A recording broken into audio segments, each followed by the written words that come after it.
नमस्कार। आज हम मनोविज्ञान के एक बहुत ही दिलचस्प और ज़रूरी सिद्धांत के बारे में बात करने वाले हैं, एरिक एरिक्सन का मनोसामाजिक विकास का सिद्धांत। देखिए, ये सिर्फ सीटीईटी जैसे एग्जाम्स के लिए ही इम्पॉर्टेंट नहीं है, बल्कि ये हमारी अपनी ज़िंदगी को समझने का एक नक्शा है कि कैसे हम बचपन से बुढ़ापे तक बदलते हैं और हर मोड़ पर किन चुनौतियों का सामना करते हैं। तो भाई ये कमाल का सिद्धांत दिया किसने? ये हैं एरिक एरिक्सन। इनका जन्म तो जर्मनी में हुआ था, पर बाद में इन्होंने अमेरिका में काम किया। इन्होंने एक बहुत गहरी बात बताई कि हमारी पर्सनालिटी, हमारा व्यक्तित्व कोई ऐसी चीज नहीं है जो बस बचपन में बन गई और खत्म। नहीं, ये तो एक सफर है जो पूरी जिंदगी भर चलता रहता है, अलग अलग पड़ावों से गुजरते हुए।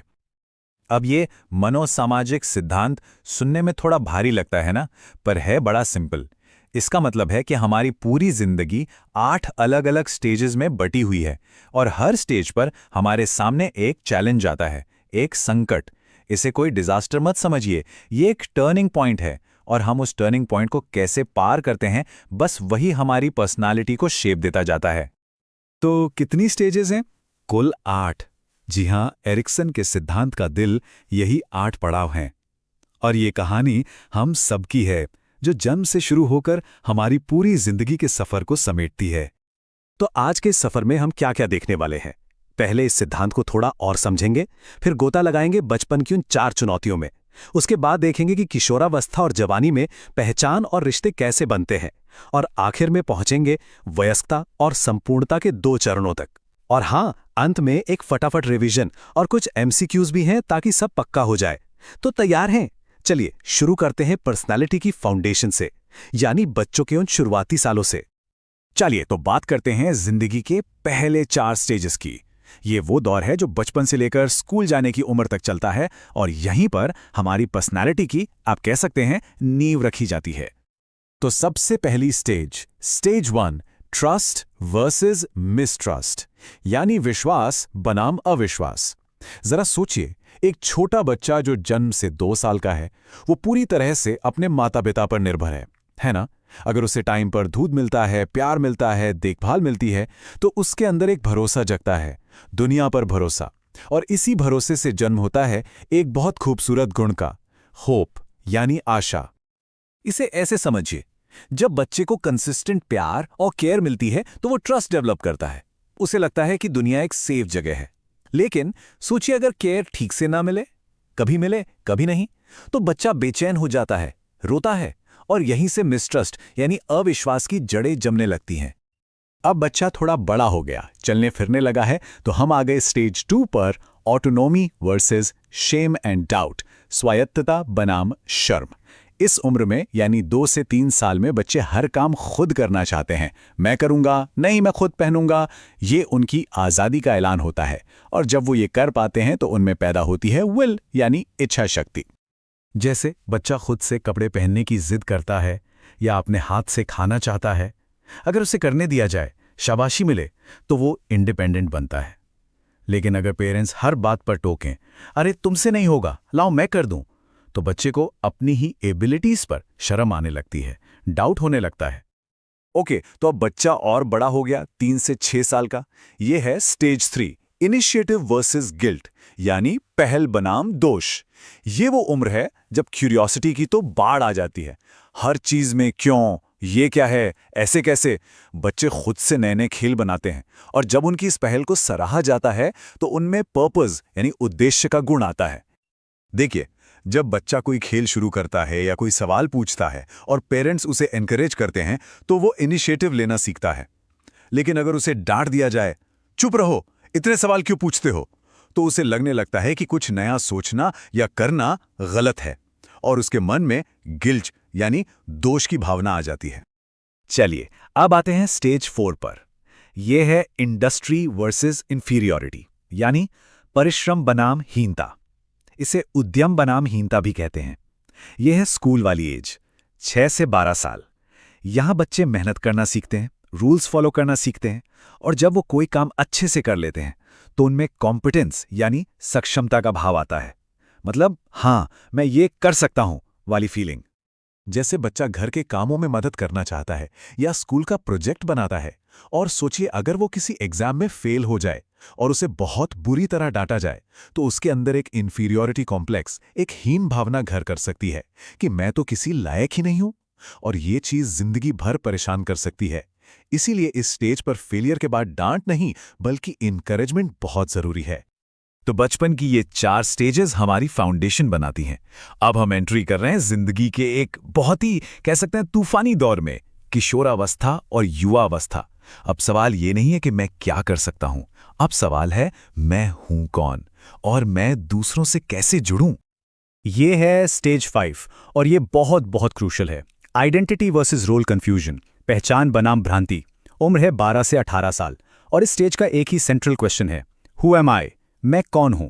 टीनेजर्स अपने पेरेंट्स से अलग अपनी एक पहचान बनाना चाहते हैं और जब वो ये कर पाते हैं तो उनमें फिडेलिटी यानी निष्ठा का गुण आता है। इसी उम्र में तो बड़े बड़े सपने देखे जाते हैं कि मैं डॉक्टर बनूंगा, आईएएस ऑफिसर बनूंगी या एक आर्टिस्ट बनूंगा। अपनी एक पहचान बनानी होती है। पर अगर वो ये तय नहीं कर पाते कि उन्हें करना क्या है, जाना कहाँ है, तो वो कंफ्यूज हो जाते हैं। इसी को कहते हैं रोल कंफ्यूजन। और कभी कभी ये कंफ्यूजन उन्हें गलत रास्ते पर भी ले जाता है। पहचान बन गई, अब आगे क्या? अब आता है स्टेज 6, इंटिमेसी वर्सेस आइसोलेशन, यानी आत्मीयता बनाम अलगाव। यह है 18 से 35 साल का दौर। अब फोकस शिफ्ट होता है गहरे रिश्ते बनाने पर, दोस्ती, प्यार, पार्टनरशिप। और इस स्टेज से जो गुण निकलता है वो है लव, यानी प्रेम। और हां, यहां लव का मतलब सिर्फ रोमांटिक लव नहीं है, बल्कि गहरी दोस्ती, मीनिंगफुल कनेक्शंस, सब कुछ। इसी स्टेज में लोग अपने बेस्ट फ्रेंड्स बनाते हैं, लाइफ पार्टनर्स ढूंढते हैं, मतलब स्ट्रॉन्ग सोशल बॉन्ड्स बनाते हैं। अगर ये कनेक्शन बन जाते हैं तो इंसान इंटिमेसी फील करता है, लेकिन अगर नहीं बन पाते तो उसे अकेलापन, आइसोलेशन महसूस होने लगता है। तो पहचान बन गई, रिश्ते भी बन गए। अब जिंदगी के आखिरी 2 पड़ावों की तरफ बढ़ते हैं। यहां फोकस खुद से हटकर दुनिया पर और अपने किए धरे पर चला जाता है। तो ये हैं स्टेज 7, जनरेटिविटी वर्सेस स्टैग्नेशन, जिसे हम जननात्मकता बनाम स्थिरता कहते हैं। उम्र है 35 से 65 साल। यहां इंसान सोचता है, मैंने दुनिया को क्या दिया, मैं अगली जनरेशन के लिए क्या छोड़कर जा रहा हूं। और इस सोच से गुण पैदा होता है केयर यानी देखभाल का। अब देखिए, जनरेटिविटी का मतलब है समाज के बारे में सोचना, देश के बारे में सोचना, आने वाली पीढ़ी का भला सोचना। और स्टैग्नेशन का मतलब बस मैं, मेरी नौकरी, मेरा परिवार और कुछ नहीं। इसका सबसे बढ़िया एग्जाम्पल है नायक फिल्म। याद है अनिल कपूर? पहले वो स्टैग्नेशन में था, सिर्फ अपनी फिक्र। फिर वो जनरेटिविटी की तरफ बढ़ता है और पूरे देश के लिए काम करता है। और अब हम पहुंचते हैं जिंदगी के आखिरी पड़ाव पर, stage 8, ego integrity versus despair, संपूर्णता बनाम निराशा। 65 साल के बाद इंसान पीछे मुड़कर अपनी पूरी जिंदगी को देखता है और इस रिफ्लेक्शन से जो गुण हासिल होता है वो है विजडम, यानी बुद्धिमत्ता। ये वो समझ है कि जिंदगी जैसी भी थी, अच्छी बुरी, वो मेरी थी। इस स्टेज में लोग सोचते हैं, क्या मैंने अपनी जिंदगी अच्छे से जी?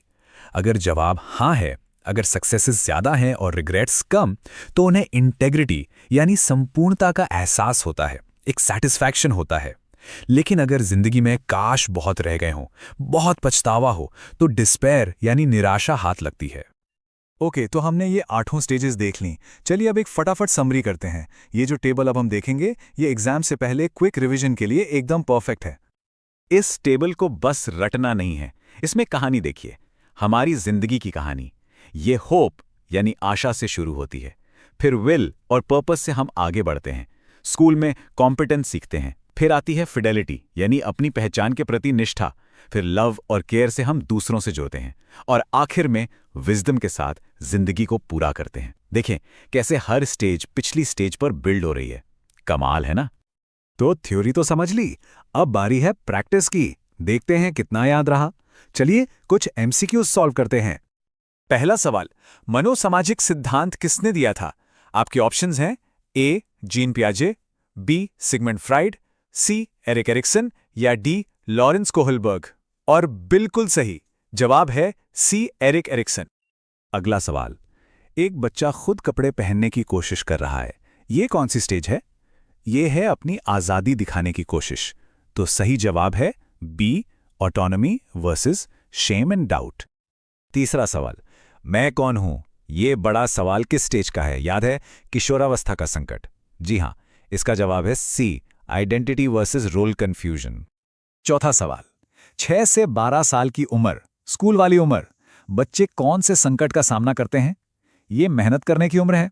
तो सही जवाब है बी, इंडस्ट्री वर्सेस इंफीरियॉरिटी। और ये रहा आखिरी सवाल, अपनी जिंदगी को देखकर संतुष्टि या निराशा महसूस करना, ये किस स्टेज से जुड़ा है? बिल्कुल, ये जिंदगी का आखिरी पड़ाव है। तो सही जवाब है सी, ईगो इंटेग्रिटी वर्सेस डिस्पेयर। अगर वीडियो अच्छा लगा हो तो प्लीज चैनल को सब्सक्राइब करें, वीडियो को लाइक करें और अगर वीडियो हेल्पफुल हो तो एक कमेंट्स जरूर करें और अपने दोस्तों को शेयर करना ना भूलें। धन्यवाद।